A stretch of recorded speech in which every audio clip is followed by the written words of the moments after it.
মাস 10 দিন গর্ভে ধরে প্রসব যন্ত্রণা সহ্য করে, 10 মাস 10 দিন গর্ভে ধরে প্রসব যন্ত্রণা সহ্য করে করেছেন যে মা জন্মদান।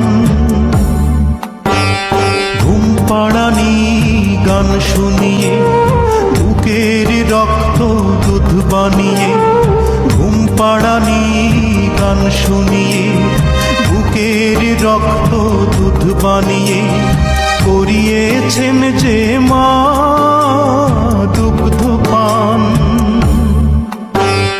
যে মা ছিল বাড়ির রানী সে মা হলো কেন চাকরানী? কোন পাষণ্ড